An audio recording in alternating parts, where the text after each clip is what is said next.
Well, of course, pro-life is a great part of the ministry of the church. And there's nothing more important than the human being. And that's what you're protecting. I just feel like very proud that the Life Centre is there and would want to support it in any way I can. A bunch of us got together, maybe it was 1968 or something, and we just called it the Pregnancy Hotline. That was the name, the beginning name. And what we agreed to do, one or two of the priests kind of challenged us that when Bishop Bell was asked to go across into the legislature to speak, against abortion, which was going to be signed into law, he said, if we could say to the people in the legislature, we will take care of all the women, we will take care of little babies, we will support them, we'll be with them, that he could come with a much stronger voice. So, particularly after Roe versus Wade, the church locally and the church nationally, the church internationally, kept asking, well, what can we do? We tried to start something. There was priests in it, but mostly lay people, men and women, doctors and so forth. And we came from tremendously different backgrounds. And so the Sacramento Life Centre was basically born then as the pro-life committee in our own diocese was set up with many wonderful people. So when we began, it almost right from the word go had to grow because it wasn't enough just to make referrals and so forth. And it took a long time before the Life Centre got started. And that has been such a wonderful, happening in the life of Sacramento. And so that has continued and continued and continued.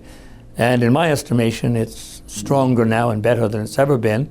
And we were very, very active in teaching, teaching ourselves first what to do when you're being on call. I was on call my amount of time too on the pregnancy 24-hour call.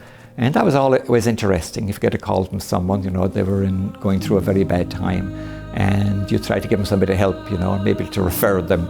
People who are facing the decision, we have to, in a gentle, loving way, support them in the decision to keep to keep the child. But I have nothing but sympathy for the pressure these girls go through, who are pregnant out of wedlock.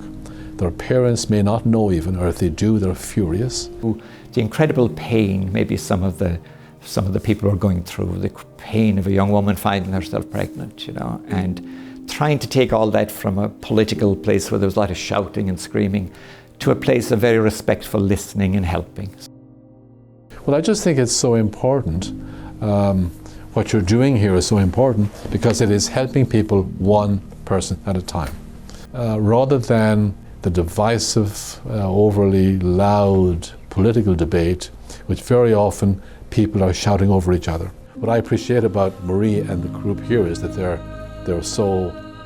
not radical, and they're not politically divisive.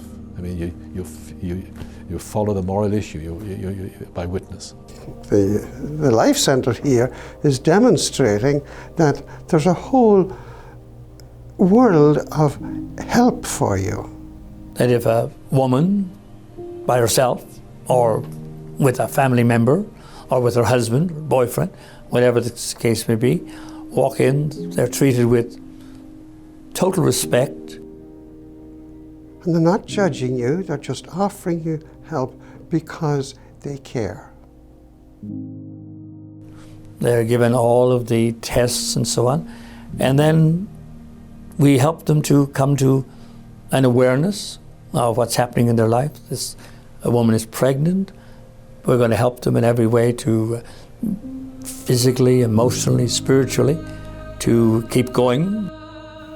And I would describe this place as a little oasis of goodness, a little oasis of kindness, a little oasis of anybody that comes here will get relief. One way or another, you will get relief.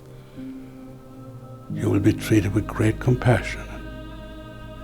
And I think, what a wonderful, wonderful little place. Somebody said one time that, it's amazing how self-centered in a sense we are as human beings. Everybody loves a baby. And somehow there's this feeling maybe that we have that, you know, the human race is going to be okay because there's been another baby born. And so you see people almost helpless around a little child, a baby, you know, just hugging and cooing and all sorts of.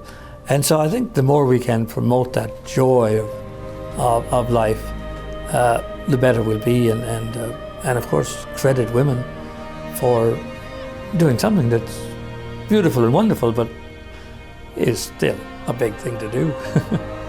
As far as we know, we human beings are the only part of existence that has the capacity to help to make it better or to destroy it.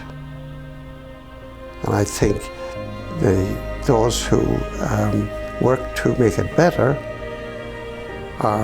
have chosen the better part. In Lincoln's phrase, are better angels.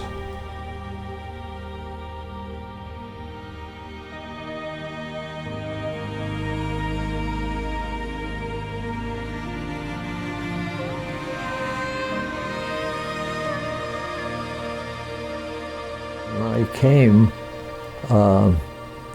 they were probably more than 50% of the clergy, which was amazing. They were the backbone of the diocese from the beginning of the diocese.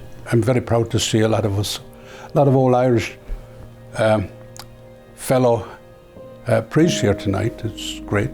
They're great guys, wonderful fellas. Known them all for the last, worked here with them for the last 50 years. Known some of them from way beyond that, maybe going back longer, 60, 70 years. It's lovely to see them all. So that's, it's a great pleasure to be here. So I would like to thank everybody here, all you good people, where you support the Life Centre, the contributions you make, all the, and for your own inner goodness. It's your own inner goodness that's bringing you here. That inner goodness that's within you. You're here. And God love you. God bless you.